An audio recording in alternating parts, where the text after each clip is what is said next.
महात्मा का बदला। विशालपुर गांव के लोग बहुत ही भोले भाले थे और हर वक्त भगवान के भजन में डूबे रहते थे। एक दिन रघु नामक एक किसान अपनी पत्नी मैथिली से बोला, अरे देखो भाग्यवान, हमारे घर में गौ माता का आगमन हुआ है। अब तो हमारी वनिका को खूब दूध होगा और उसे बेचकर हम खूब पैसे कमाएंगे। सही कहा जी, हमारी वनिका ने हमें आज आत्मनिर्भर बना दिया है। नहीं तो आज तक हम केवल खेती पर निर्भर थे, जिसका 1/4 फसल तो राजकोष में ही चला जाता था और बाकी प्राकृतिक प्रकोप के भेंट में चढ़ जाता था। चलो इसी खुशी में मधुसूदन बाबा को 2-4 वस्त्र दान कर दें। ये सब आखिरकार उन्हीं के आशीर्वाद का तो फल है। रघु और मैथिली मधुसूदन बाबा के आश्रम की ओर बढ़ने लगते हैं। तभी उन्हें रास्ते में गांव का मुखिया पृथ्वीराज दिखता है, जो कुछ परेशान था। क्या हुआ मुखिया जी, आप इतने परेशान क्यों हैं? सामने देखो रघु, तुम्हें सब समझ में आ जाएगा। रघु सामने देखता है, जहाँ पर राजा का विश्वस्त मंत्री वीरू सिंह कर बढ़ोतरी की घोषणा कर रहा था। सुनो सुनो सुनो, सभी विशालपुर गांव वासी ध्यान से सुनो। आज से महाराज विक्रम सिंह ने राज्य में नया नियम लागू किया है, जिसके अनुसार अब से आपके सारे करों को दोगुना किया जाता है। यह निर्णय राज्य पर होने वाले शत्रु देश के संभावित आक्रमण के कारण गोला बारूद हथियार आदि खरीदने के लिए लिया गया है। देखो तो इस स्वार्थी कनकटे राजा को सारी प्रजा पहले ही कर के बोझ से लदी जा रही है। ऊपर से इसने उन करों की दर को दुगना कर दिया और सालों से वही सड़ा गला बहाना बना रहा है। शत्रु देश हम पर आक्रमण करने वाला है, ब्ला ब्ला। जनता होने का यही दुख है बहन जी। जी तोड़ मेहनत मशक्कत हम करें और राजकोष भरे किसी और का, लेकिन मैं इस बार ऐसा नहीं होने दूंगा और इस दुष्ट राजा को ईंट का जवाब पत्थर से दूंगा।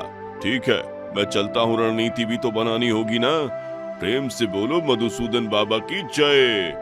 एक तरफ जहाँ गांव का मुखिया पृथ्वीराज राजा को सबक सिखाने की रणनीति बना रहा था, वहीं दूसरी तरफ राजा विक्रम अय्याशी में डूबा हुआ था।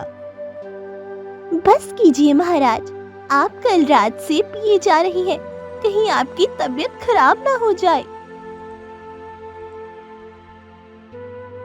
चुप, बिल्कुल चुप। कल रात से तू बार बार आकर मेरा ध्यान भंग कर देती है। देख नहीं रही मैं राजकाज में कितना व्यस्त हूँ? दुश्मन देश मेरे अंदर घुस रहे हैं। आपके अंदर नहीं महाराज, हमारी सीमा के अंदर घुस रहे हैं। वही तो मैं कह रहा हूँ।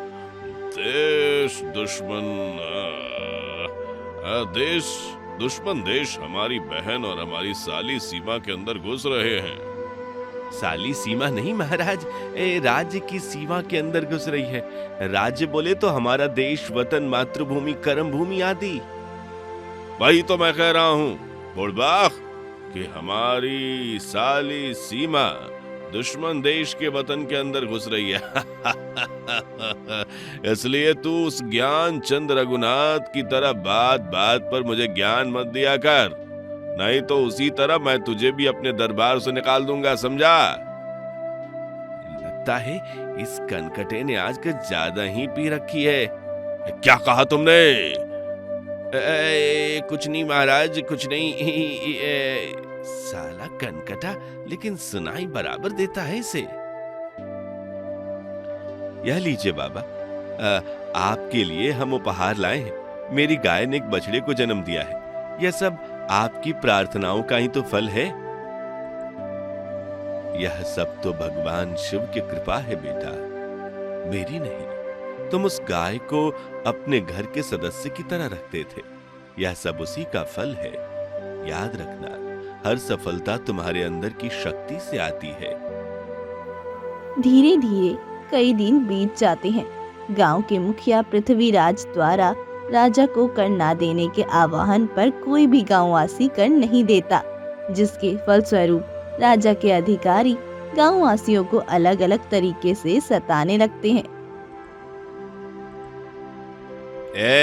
चल इस महीने का कर निकाल, नहीं तो मार मार कर तेरी हड्डी पसली एक कर दूंगा। नहीं दूंगा, चाहे जो हो जाए। ठीक है, कोई बात नहीं।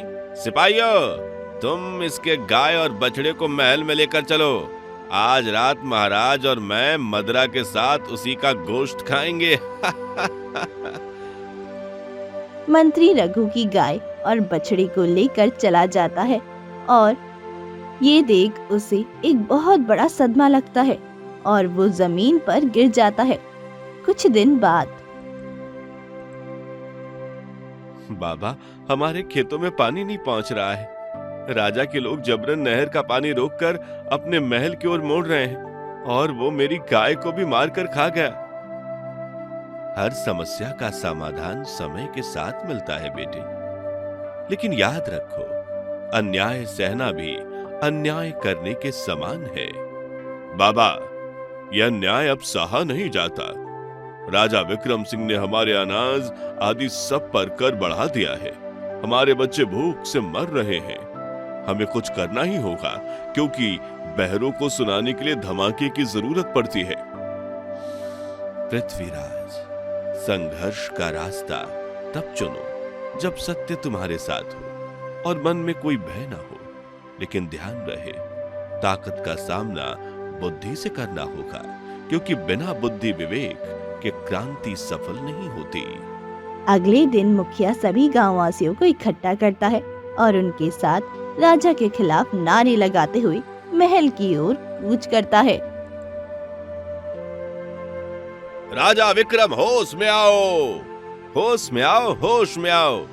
अपनी अय्यासी बंद करो, बंद करो, बंद करो और इस क्रर वृद्धि के काले कानून को वापस लो, नहीं तो हम करेंगे ऐसा विशाल आंदोलन और रौंद देंगे तुम्हारे सिंहासन को।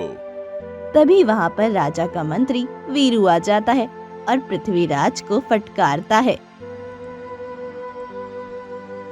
क्यों रे, एक 50 एकड़ के गांव के मुखिया, तुझे ज्यादा चर्बी चढ़ी है जो तू इन देहाती अनपढ़ों की फौज को लेकर महाराज के आराम में खलल डालने आ गया। सीधे यहाँ से 9-2-11 हो जा, नहीं तो मार मार कर तेरा पिछवाड़ा सुझा दूंगा। चल फुट यहाँ से। आप चाहे मेरी जान ही क्यों ना ले ले, अब जब तक मेरी मांगे पूरी नहीं होने वाली, मैं यहाँ से टस से मस नहीं होने वाला। तभी मंत्री का आदेश मिलते ही सभी सैनिक गांव वालों की खूब पिटाई करते हैं। ओई माँ, मेरी तो हाथ ही टूट गई जी। अब मैं आपके लिए स्वादिष्ट स्वादिष्ट खाना कैसे बनाऊंगी? चाहे जो हो जाए भाग्यवान, हमें यहाँ से हिलना नहीं है और अंतिम सांस तक मुखिया जी का साथ देना है, क्योंकि अगर आज हम चुप रहे तो इस दुष्ट राजा का अत्याचार सहते रहे तो महंगाई के बोझ से दबी आने वाली पीढ़ियां हमें धिक्कारेंगी। गांव वालों द्वारा इतना प्रचंड और दृढ़ विरोध प्रदर्शन देख मंत्री घबरा जाता है और राजा को इसकी सूचना देता है। ये सुन राजा विक्रम सिंह गरजते हुए बोलता है। क्या कहा? गांव वाले मेरे खिलाफ आवाज उठा रहे हैं। लगता है इन्हें मेरी ताकत का अंदाजा नहीं। मंत्री, तुम उस मुखिया पृथ्वीराज को पकड़ो और उसे सबके सामने दंडित करो। जो आ गया महाराज, अभी उस आग लगाओ मुखिया को पकड़कर लाता हूँ। देखिएगा, एक डंडा पड़ते ही उसकी सारी गर्मी शांत हो जाएगी। वह शेर की तरह दहाड़ने की बजाय बिल्ली की तरह मिमियाना चालू कर देगा। मंत्री मुखिया को पीटते हुए दरबार में लाता है और उसे ये आंदोलन खत्म करने को बोलता है, लेकिन वो इसके लिए राजी नहीं होता, जिसे देख राजा गुस्से से आग बबूला हो उसे आजीवन कारावास की सजा सुनाता है। ये खबर सारे गांव में आग की तरह फैल जाती है। बाबा, आपने सुना? उस दुष्ट राजा विक्रम सिंह ने हमारे मुखिया को बंदी बना लिया है। अब हमें उसके प्रकोप से कौन बचाएगा? हमें कुछ करना होगा बाबा। वो राजा सत्ता का दुरुपयोग कर हमारी जिंदगियां नरक बनाकर रख देगा। हाँ? तभी बाबा मधुसूदन कुछ सोचकर दृढ़ता पूर्वक उठते हैं और उत्साह से बोलते हैं। याद रखो, अहंकार कितना भी गहरा क्यों ना हो, एक दीपक उसे मिटा सकता है। मैं पृथ्वीराज को बचाने जाऊंगा, लेकिन इसके लिए तुम्हें मेरा साथ देना होगा। क्या तुम सब तैयार हो? हम तैयार हैं बाबा। संतान, पति और रसोई जब इस पर आँच आती है तो साधारण सी लगने वाली महिलाएं भी दुर्गा काली का रूप बन जाती है। बताइए क्या करना है?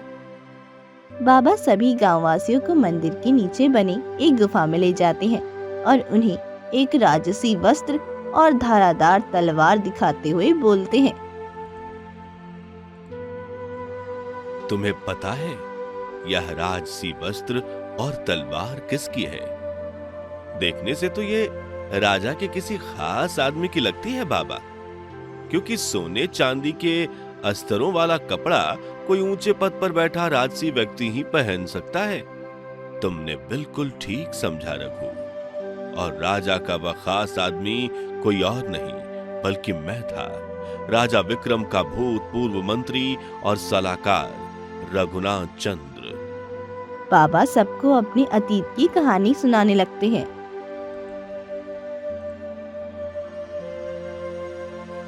यह बात आज से 20 साल पहले की है।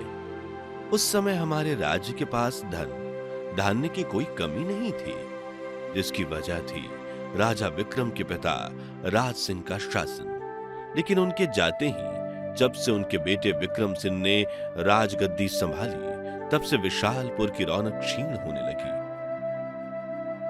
महाराज, इस बार के भयंकर सूखा ने पहले ही हमारे राज्य के किसानों को बर्बाद कर दिया है, फिर भी आप उनसे लगान क्यों वसूल रहे हैं? वह भी झूठ बोलकर कि दुश्मन देश की सेना हम पर आक्रमण करने वाली है। क्योंकि मैंने सुना है विदेश में एक नई किस्म की मदिरा आई है जो बहुत ही महंगी है, और तुम तो जानते ही हो, कोई भी नई किस्म की मदिरा आए और उसे यह विक्रम सिंह राज नर्तकी का नृत्य देखते हुए ना पिए, ऐसा सपने में भी नहीं होता। महाराज की जय हो। घोड़ा गाड़ी सब तैयार है महाराज। कहिए आज शाम में होने वाले राजसी जलसे का शुल्क किस किस गांव से वसूला जाए? हमारे मंत्री रघुनाथ के गांव रघुपुर के लोगों से वसूली की जाए, मेरे प्रिय सेवक। क्यों रे, राज्य में घोषणा हुई थी ना, इस महीने का लगान जल्दी जमा करना है, फिर भी तूने अभी तक नहीं दिया। चल जल्दी से लगान दे, नहीं तो अंजाम बहुत बुरा होगा। माई बाप, हम लगान कहाँ से दे? यहाँ तो जहर खाने तक के पैसे नहीं हैं। दो ठो बच्चे हैं, बेचारे कई दिन से भूखे हैं, जरा उन पर तो तरस खाइए। तुम मोटी चमड़ी के लोग शिकायत करने में सबसे आगे रहते हो। राजा ने ये सड़क नहीं बनवाई, वो तालाब नहीं खुदवाया। इधर ये हो जाता तो अच्छा होता, उधर वो हो जाता तो अच्छा होता, बला बला। लेकिन लगान देने में तुम लोगों की नानी मरती है। सैनिकों, इसे ले चलो महाराज के पास। क्यों रे किसान, मैंने सुना है तू लगान देने में आनाकानी कर रहा है। आनाकानी नहीं महाराज, हमारे पास सचमुच में एक फूटी कौड़ी नहीं है, ना जहर खाने की, ना फांसी के लिए रस्सी खरीदने की, और ना ही खुद को आग लगाने के लिए मिट्टी तेल खरीदने की। ओहो, यह बात ठीक है, तुम्हारी ये इच्छा मैं पूरी किए देता हूँ। सैनिकों, इस लगान चोर किसान को यहीं इसी समय सूली पर चढ़ा दो, और सारे राज्य में यह खबर फैला दो कि जो भी राजा विक्रम को लगान नहीं देगा उसका यही हाल होगा। इसे बख्श दीजिए महाराज। जिस राज्य में प्रजा दुखी रहती है, उस राज्य का राजा भी ज्यादा दिन तक सुखी नहीं रह सकता। या तो उसे प्रजा ही दंड देती है, या फिर भगवान खुद। एक दो कौड़ी का मंत्री अब राजा को सिखाएगा कि उसे क्या करना चाहिए क्या नहीं। सैनिकों, इस किसान के साथ साथ इस दुष्ट मंत्री रघुनाथ को भी सूली पर चढ़ा दो। ए जी महाराज, वाह वाह, अब तो इस रघुनाथ के मरते ही मेरा मंत्री बनना तय है, क्योंकि मैं ही हूँ जिसे महाराज अपने बाद सबसे ज्यादा पसंद करते हैं, अपनी रानी से भी ज्यादा। उस दिन जैसे ही राजा विक्रम सिंह मुझे उस किसान को सूली पर चढ़ाने वाला था, मैंने तुरंत राजा विक्रम सिंह की कमर से कटार निकालकर उसका कान काट दिया और मौका देखते ही उस किसान के साथ वहां से भाग निकला। ओहो, तो उस विक्रम सिंह को कनकटा की उपाधि देने वाले आप ही थे। हाँ, मैं ही था। उस दिन के बाद से उसने मुझे खोजने के लिए गुप्तचरों की सेना छोड़ दी थी, इसलिए मैं साधु के वेश में रहने लगा। मैंने भी ठान लिया था कि मैं कभी उसके खिलाफ नहीं जाऊंगा, लेकिन अब मुझे एहसास हो रहा है कि वह हमें केवल कमजोर बनाने के लिए हमारे हक छीन रहा है। अब हम सिर्फ शांति के रास्ते से नहीं, बल्कि अपने अस्तित्व के लिए लड़ने भी वाले हैं। बाबा राजा विक्रम को लेकर अपने रणनीति पर काम करना शुरू कर देते हैं। उन्होंने ये तय किया कि वो केवल राजा विक्रम को शारीरिक रूप से नहीं, बल्कि मानसिक रूप से भी नष्ट करेंगे। उनका पहला कदम उसके मानसिक शांति को भंग करना होगा। ये क्या? कौन हो तुम? कहीं कोई भूत नहीं तो नहीं? राजा विक्रम, तुम्हारा समय अब जल्द ही खत्म होने वाला है। तुम्हें तुम्हारी क्रूरता का दंड अवश्य मिलेगा।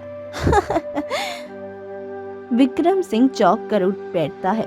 पसीने से तरबतर वो कमरे में इधर उधर देखता है, लेकिन वहाँ कोई नहीं होता। क्या ये सच था? क्या ये सपना था या एक चेतावनी मेरी मौत का? आपने देखा महारानी, महाराज विक्रम की स्थिति दिन ब दिन बिगड़ती जा रही है। वह रात में पागलों की तरह चिल्लाते हैं। मुझे लगता है उनकी मानसिक स्थिति ठीक नहीं है। हाँ, कुछ तो गड़बड़ जरूर है मंत्री जी, लेकिन हमें सावधान रहना होगा।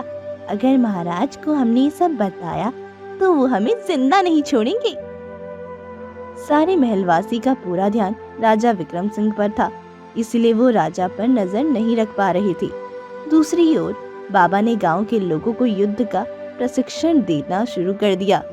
मुझे पूरी उम्मीद थी बेटी कि रोज रसोई की चाकू पकड़ने वाली स्त्री तलवारबाजी सबसे जल्दी सीखेगी। वैसे उस दिन तुमने उस रहस्यमय औरत का अभिनय बहुत ही अच्छा किया था। विक्रम सिंह तो तुम्हें देखकर थर थर कांपने लगा। युद्ध कौशल के निरंतर अभ्यास के कारण ग्रामीणों में एक नई उम्मीद और साहस का संचार होता है। वे धीरे धीरे राजा के करों और अन्य अत्याचारों का विरोध करना शुरू करते हैं और कोई भी कर नहीं देता। हमने पिछले 6 महीनों से उस कनकटे राजा को एक बार भी कर नहीं चुकाया है। भाग्यवान, अब तक तो उसे पता चल गया होगा कि विशालपुर किसी से डरने वाला नहीं है, मौत से भी नहीं। समय के साथ गांव वालों का विरोध बढ़ता जाता है। वो दिन भर युद्ध कौशल का अभ्यास करते और रात में गुप्त मार्ग से राजा के महल में जाकर उसे अजीब अजीब आवाज निकालकर डराते थे। ये देख राजा विक्रम सिंह मानसिक और शारीरिक रूप से बिल्कुल टूट गया था। ये सब क्या हो रहा है? मैं क्यों ये महसूस कर रहा हूँ कि कोई मुझे हर तरफ से घेर रहा है? कुछ तो गड़बड़ है, कोई बताओ मुझे ये सब क्या हो रहा है? तभी बाबा मधुसूदन राजा के महल में प्रवेश करते हैं। तुम कौन हो और यहाँ क्यों आए हो? तुम मुझे पहचान नहीं सकते विक्रम सिंह, लेकिन मैं वही हूँ जिसने तुमने धोखा दिया था, तुम्हारा भूतपूर्व मंत्री। तुम रघुनाथ हो? यह तो असंभव है। तुम कहाँ थे इतने दिन तक? वह सब छोड़ो विक्रम, तुम्हारे लालच और क्रूरता ने न सिर्फ मेरे जीवन को खत्म किया, बल्कि अनगिनत निर्दोषों की जिंदगी को तबाह कर दिया है। मैं तुम्हें एक मौका दे रहा हूँ। अगर तुम अपनी गलतियों को स्वीकार करोगे तो मैं तुम्हें मुक्ति का रास्ता दिखाऊंगा, नहीं तो मेरी सेना बाहर खड़ी है तुम्हें तुम्हारे दुष्कर्मों का दंड देने के लिए। लेकिन राजा विक्रम सिंह बाबा की एक नहीं सुनता और उस पर आक्रमण करने का आदेश दे देता है। सभी गांव वाले भी उसकी सेना से भिड़ जाते हैं। उन दोनों के बीच भयंकर युद्ध होता है और आखिरकार राजकीय सेना पर जनता की सेना की विजय हो जाती है और वो राजा विक्रम सिंह और मंत्री वीरू को मार गिराते हैं। बाबा मधुसूदन महाराज की जय हो! बाबा मधुसूदन महाराज की जय हो! तभी गांव का मुखिया पृथ्वीराज भी कैद से आजाद हो जाता है, जिसे बाबा मधुसूदन के कहने पर राज्य का नया राजा घोषित किया जाता है। इस राज्य को राजा बनने के असली हकदार तो आप हैं बाबा। मैंने आखिरकार इस दुष्ट विक्रम से अपनी और मेरी मातृभूमि के अपमान का बदला ले लिया है बेटा। अब मेरे अंदर कोई भी इच्छा शेष नहीं। मुझे पूरी उम्मीद है कि तुमसे अच्छा राजा इस राज्य को नहीं मिल सकता। जाओ, धर्मपूर्वक शासन करो। जिस साधु के वेश को मैंने मजबूरी में धरा था, अब वही वेश मुझे इस राज्य के सुख से भी बढ़कर प्रतीत होता है। राजा पृथ्वीराज के शासन के कारण राज्य में शांति जल्द ही वापस लौट आई। बाबा ने राजा विक्रम सिंह को आशीर्वाद दिया और फिर एक दिन गुम हो गए, जैसे कि वो कभी थे ही नहीं।